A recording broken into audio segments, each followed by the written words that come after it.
Hello and welcome to episode 13 of Milan Mondays, and unfortunately, unlike the last episode, it's not a positive one. Yep, we're getting flashbacks to January, flashbacks to the time that we seemed hopeless, that we seemed out of ideas, out of creativity, out of any motivation. That was the game against Fiorentina, an awful game to watch. We didn't have a really, we didn't have a good moment all game. Frankly, it was frankly dreadful. I'm getting this off my chest straight off the bat because there's no point dithering. It was a shocking performance, and you'd think after such a good run, like four straight clean sheets, four straight wins, that we would have got past that stage of demotivation and lack of focus that we saw so often in that last game and also in January.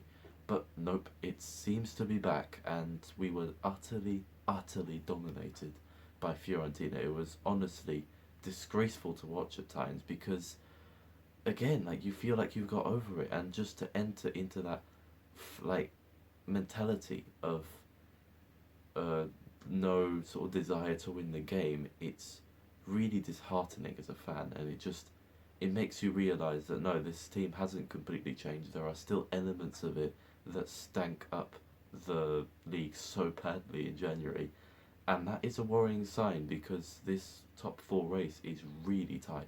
We have fallen back down to fifth again. I swear we fell down to sixth in January. That was meant to be our massive wake up call that we cannot allow this to continue. We have to start getting wins. We have to start going on good runs, get back our motivation, and at least finish in the top four because Scudetto's gone. Fine, Napoli are amazing this season, but at least top four. We need to keep basically the project alive, and to do that we need the money, and to get the money we need to qualify for the Champions League. Simple as. And also prestige. How are we going to attract top class players if we're not in Europe's biggest club competition?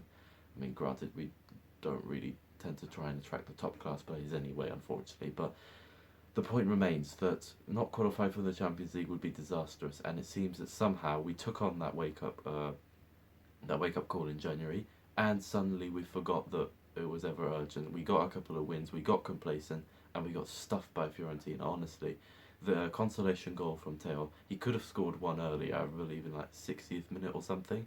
We had a great chance with Teo. He shot straight at the keeper, but only in the 95th minute when we're 2-0 down. It doesn't matter. Then he puts one right in the top corner. Typical, isn't it? You just get the feeling that this season could easily go so wrong. Obviously, we have the massive second leg against Spurs on Wednesday. Massive game that. We already have the 1-0 lead. We basically cannot bottle it because I feel like we have the capability to hold out in London. Will we, though? If it's based on that poor performance in Florence, no, definitely not. If we perform like that, definitely not. I don't care that Tottenham are also in bad form. They're not consistent. They're not this. They're not that. I don't care. If we perform like we did against Fiorentina, we will get demolished by Spurs. We cannot repeat that. I also said we couldn't repeat what we did in January, but look what happened to that. So basically, what I'm saying with this is that it is very vulnerable, our season. We need to stop these sort of uninspiring, dreadful performances, ones where we have no chance of winning because we don't give ourselves a chance of winning. We don't have any desire to win the game. That's what really annoys me the most. Like, of course, maybe bad refereeing, which we did see in the Fiorentina game. Um, that's very irritating as well. But it's when your team doesn't even want to win, seemingly, and that's it. That's the most that's where it hits home the hardest because it's not even like you can say your team tried. They didn't, and well, why are you supporting them then? It really brings up the sort of, not the dilemma, but the pain of trying to support a team that in that particular game didn't really give a go to it. So that's our situation basically. I'm quite worried. It's fair to say we have, well, considering the World Cup extended the season, we have what, 2 or 3 months to make sure that we at least qualify for the top four. The big game on Wednesday night against Spurs to make sure we qualify for the quarterfinals. Now we've got the advantage. We should be able to hold it out. And Yeah, because I mean we crashed out the other two competitions in January. It wouldn't be the best of seasons, but it would be a season that keeps us relatively on track in the parameters, as one that Paolo Maldini said. But we are very close to falling out of those parameters. We are currently out of those parameters. We're fifth placed, let's not forget. Granted on goal difference, but with a top four race this tight and so many teams in it, you can never quite say that, oh, it's only goal difference, because it will very soon be much more serious than that if you don't wake up. And that's what I'm hoping this team does. It wakes up. This Fiorentina game, another massive wake up call. We cannot have random games of awful performances. Okay?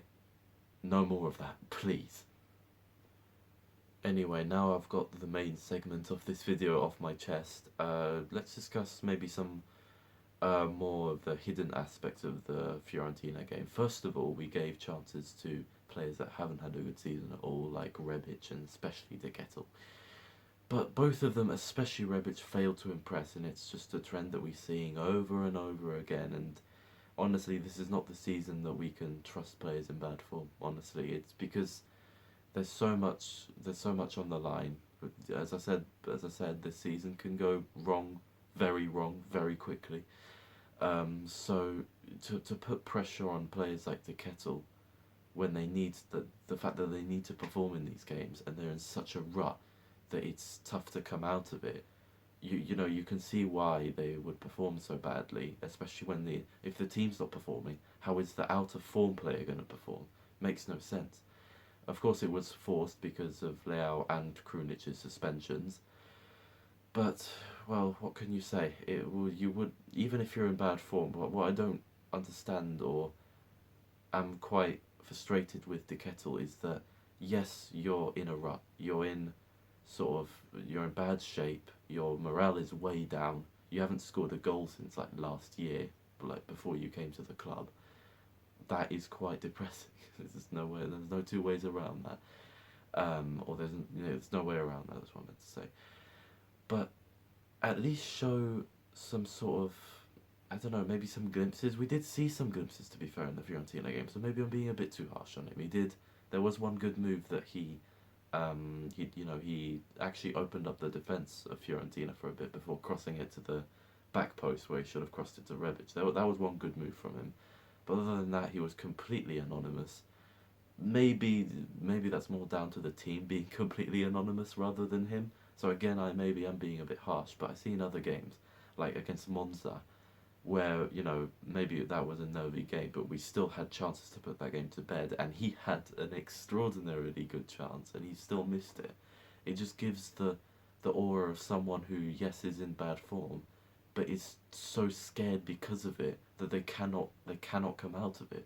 They don't show, instead of showing the motivation and the spirit to come out of that bad rut, because as soon as De Kettel gets that first goal, as soon as he gets on a good run of form, he is one hell of a player. I can feel it. I know his potential.